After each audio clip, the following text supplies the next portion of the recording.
Hero Allu Arjun ఇంటిని OU JAC నాయకులు ముట్టడించారు. అల్లు అర్జున్ ఇంటిపై రాళ్లు రువ్వారు. అయితే సంధ్య థియేటర్ తొక్కిసలాట ఘటనలో రేవతి చనిపోగా ఆమె కుమారుడు శ్రీతేజ ఆసుపత్రిలో చావు బతుకుల మధ్య చికిత్స పొందుతున్నారు.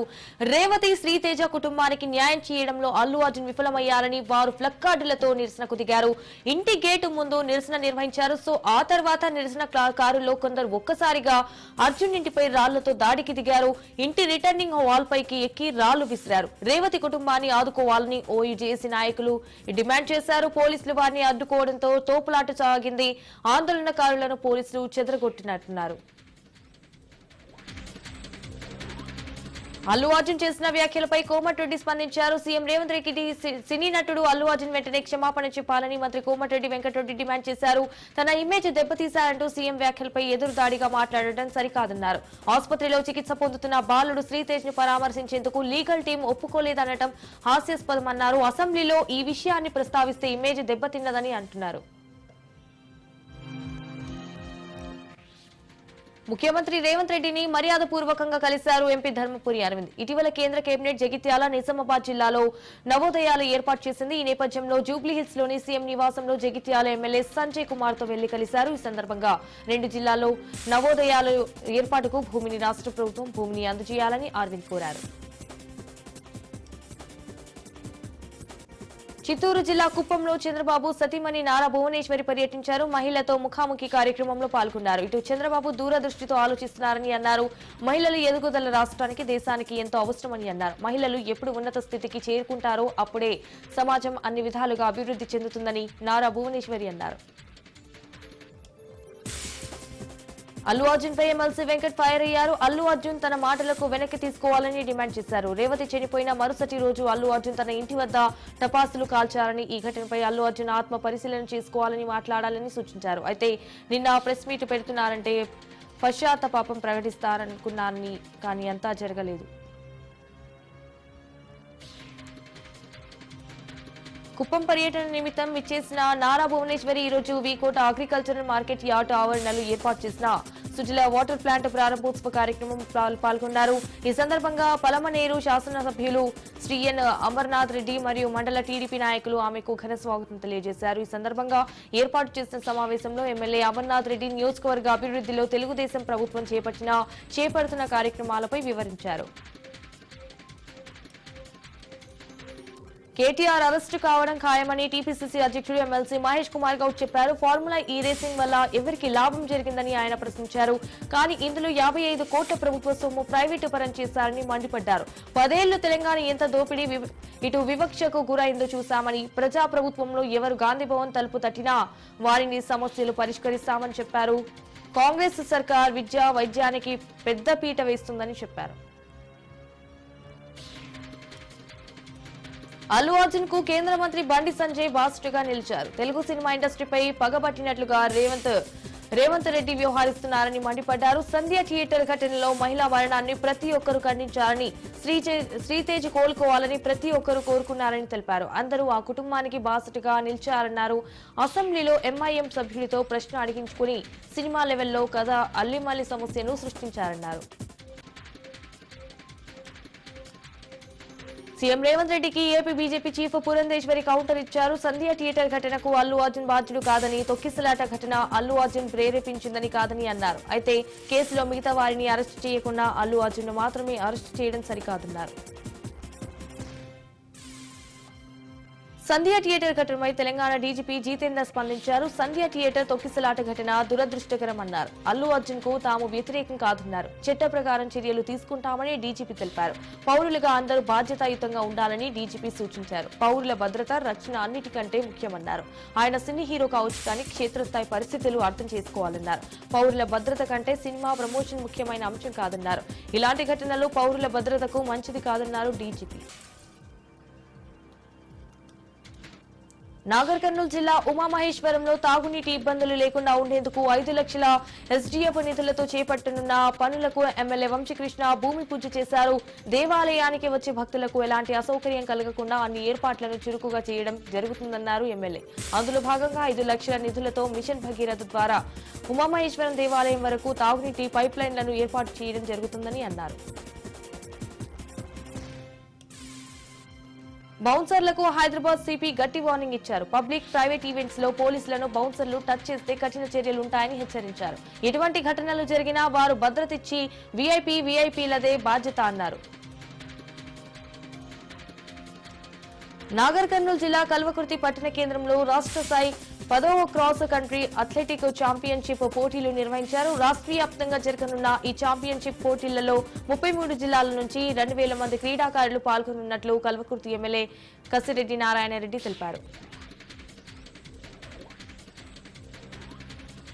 శ్రీవారి దర్శనానికి సుదూర ప్రాంతాల నుంచి తరలివచ్చే సామాన్య భక్తులకు సులభంగా వసతి పొందేలా చర్యలు చేపట్టామని టీటీడీ ఈవో శ్యామలరావు చెప్పారు. ఇందులో భాగంగా ఇటీవల ఆధునీకరించిన జీఎన్సీ సబ్ ఎంక్వైరీ కార్యాలయాన్ని అదనపు ఈవో వెంకట చౌదరి, జేఈఓ గౌతమి, సీఎఫ్ స్కోప్ శ్రీధర్తో కలిసి ఈవో శ్యామలరావు పూజ చేసి ప్రారంభించారు. కరెంటు బుకింగ్ కింద గదులు పొందే భక్తులు ఇబ్బందులు లేకుండా వారు పొందిన కాటేజీకి సంబంధించి సబ్ ఎంక్వైరీలో నగదు చెల్లించి వసతి సౌకర్యం తీసుకునే విధంగా ఏర్పాట్లు జరుగుతున్నాయని ఈవో చెప్పారు. ప్రకాశం జిల్లాలో మళ్లీ భూ ప్రకంపనలు సంభవించడంతో స్థానికులు భయాందోళనకు గురవుతున్నారు. ఆదివారం ముండ్లమూరు మండలంలో స్వల్ప ప్రకంపనలు ఏర్పడ్డాయి. నిన్న కూడా ముండ్లమూరు, తాళ్లూరు మండలాల్లో భూమి కనిపించింది. వరుసగా రెండో రోజు భూ ప్రకంపనలు రావడంతో ప్రజలు భయాందోళనకు గురవుతున్నారు. నిర్మల్ జిల్లా బోరిగాం గ్రామంలో గత 2 రోజులుగా జరుగుతున్న శ్రీ హనుమాన్ ఆలయ జాతర ముగిసింది. ఈ జాతర కుస్తీ పోటీలను ఆలయ కమిటీ మరియు గ్రామ అభివృద్ధి కమిటీ ఆధ్వర్యంలో నిర్వహించారు. భక్తుల కోసం ప్రత్యేక సౌకర్యాలు కల్పించి ప్రధాన ఆలయాలను విద్యుత్ దీపాలతో ప్రత్యేకంగా అలంకరించారు.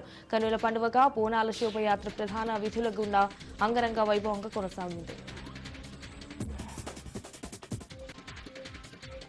హైదరాబాద్ ట్రాఫిక్ డ్యూటీకి ట్రాన్స్జెండర్లు అందుబాటులోకి రానున్నారు. 39 మందికి 15 రోజుల పాటు ట్రాఫిక్ పోలీసులు శిక్షణ ఇచ్చారు. వారంతా హైదరాబాద్ కమిషనరేట్ పరిధిలో పనిచేయనున్నారు. తిరుమలలో ఎల్లుండి టీటీడీ పాలక మండలి సమావేశం జరగనుంది. ఈ సమావేశం చైర్మన్ బిఆర్ నాయుడు అధ్యక్షతన అన్నమయ్య భవనంలో నిర్వహించనున్నారు. భక్తుల ఫిర్యాదు, సలహాలు, సూచనలు నేరుగా టీటీడీ ఈవోతో తెలిపే విధంగా ఈ నెల 28న డయల్ యువర్ ఈవో కార్యక్రమం నిర్వహించనున్నారు. విశాఖ రైల్వే స్టేషన్లో పెను ప్రమాదం తప్పింది. రైల్వే స్టేషన్లో విద్యుత్ తీగలు తెగిన పడడంతో రైల్వే అధికారులు హుటాహుటిన విద్యుత్ సరఫరాను నిలిపివేశారు. దీంతో పలు రైళ్ల రాకపోకలకు అంతరాయం ఏర్పడింది.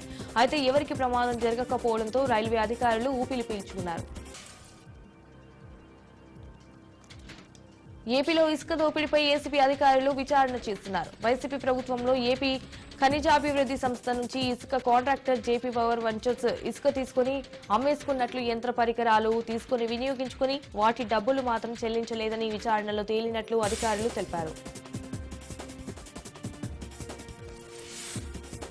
అంబేద్కర్ కోనసీమ జిల్లా ఐనవిల్లి మండలం నేదనూరు వద్ద ఓఎన్జీసీ పైప్ లైన్ లీక్ అయింది. గ్యాస్ లీక్ అవడంతో గ్రామస్తులు భయాందోళనకు గురయ్యారు. ఘటనా స్థలానికి చేరుకున్న సిబ్బంది గ్యాస్ లీక్ ను అదుపు చేశారు. గ్యాస్ లీక్ ఘటనలు పునరావృతం కాకుండా చూడాలని గ్రామస్తులు కోరుతున్నారు. డాక్టర్ బిఆర్ అంబేద్కర్ కోనసీమ జిల్లా పి గన్నవరం రాడేవుల్లిపల్లి గ్రామానికి చెందిన పట్నాల దత్తాత్రేయ కూటమి ప్రభుత్వం అధికారంలోకి రావాలని శబరిమల అయ్యప్ప స్వామికి సైకిల్ పై వస్తానని మొక్కుకున్నాడు. ఆ మొక్కు చెల్లించుకునేందుకు తన శిష్య బృందంతో 1450 కిలోమీటర్లు శబరిమల ఇటు యాత్రకు బయలుదేరి వెళ్లారు. 2019 నుంచి 2024 వరకు ఆంధ్రప్రదేశ్లో రాక్షస పాలన నడిపించిందని, అయ్యప్ప స్వామి దయ వల్ల 2024 ఎన్నికల్లో కూటమి ప్రభుత్వం అధికారం చేపట్టిందని సంతోషం వ్యక్తం చేశారు. అంబేద్కర్ పై అమిత్ షా చేసిన వ్యాఖ్యలు దుమారం రేపుతున్నాయి. హనుమకొండ జిల్లా షాయంపేటలో కాంగ్రెస్ నేతలు నిరసన కార్యక్రమాలు నిర్వహించారు. అమిత్ షా వ్యాఖ్యలను ఎమ్మెల్యే గండ్ర సత్యనారాయణరావు ఖండించారు. ఆయన వ్యాఖ్యలు దేశ ప్రతిష్టకు మంచిది కాదన్నారు ఎమ్మెల్యే. వెంటనే ఆ వ్యాఖ్యలను వెనక్కి తీసుకోవాలని, దేశ ప్రజలకు క్షమాపణ చెప్పాలని డిమాండ్ చేశారు. నంద్యాల జిల్లా డోన్ యాక్సిన్ బ్యాంకు ముందు ఉన్న విద్యుత్ తీగలు షార్ట్ సర్క్యూట్ తో మంటలు చెలరేగాయి. భారీ శబ్దాలతో మంటలు చెలరేగడంతో కాలనీ వాసులు భయభ్రాంతులకు గురై పరుగులు తీశారు. కాలనీ వాసులు విద్యుత్ అధికారులకు, ఫైర్ సిబ్బందికి సమాచారం ఇవ్వడంతో విద్యుత్ అధికారులు విద్యుత్ సరఫరా నిలిపివేశారు. దీంతో ఇటు పెను ప్రమాదం తప్పింది. విజయవాడ శ్రీ దుర్గా మల్లేశ్వర స్వామి దేవస్థానంలో సినీ యాక్టర్ ఉపేంద్ర ఇంద్రకిలాద్రిపై అమ్మవారిని దర్శించుకున్నారు. సినిమా ప్రమోషన్ నందును ఈ చిత్రము విజయోత్సవ యాత్రలో భాగంగా అమ్మవారిని దర్శనం చేసుకున్నారు. ఆలయ అధికారులు హీరో ఉపేంద్రకు తీర్థ ప్రసాదాలను అందజేశారు. కరీంనగర్ జిల్లా గంగాధర మండల కేంద్రంలోని మహాత్మా జ్యోతిబా ఫులే గురుకుల పాఠశాల నుండి 8వ తరగతి చదువుతున్న ముఖేష్ కుమార్ అనే విద్యార్థి గోడ దూకి పారిపోయిన సంఘటన చోటు చేసుకుంది. అయితే గోడ దూకి పారిపోయిన విద్యార్థి పాఠశాలకి కాస్త దూరంలో చెట్ల పొదల్లో దాక్కున్నాడు. హాస్టల్కి పాలు సరఫరా చేసే వ్యక్తి పారిపోయిన విద్యార్థిని చూసి విద్యార్థిని తోలుకొని మళ్లీ హాస్టల్ వద్ద గేటు దగ్గర దిగబెట్టి లోనికి వెళ్లిపోమన్నారు. అయితే విద్యార్థి పాలు సరఫరా చేసే వ్యక్తి కాస్త దూరం వెళ్లగానే మళ్లీ పారిపోయాడు. నంద్యాల జిల్లా సున్నిపేంట గ్రామం ఏపీ జెన్కో కాలనీలో చిరుతపులి సంచారం కలకలం రేపుతోంది. నైట్ వాకింగ్ చేస్తున్న చిరుతలను చూసి భయభ్రాంతులకు గురైన కాలనీవాసులు కాలనీ కాంపౌండ్ గోడపై కనిపించినట్లు తెలిపారు.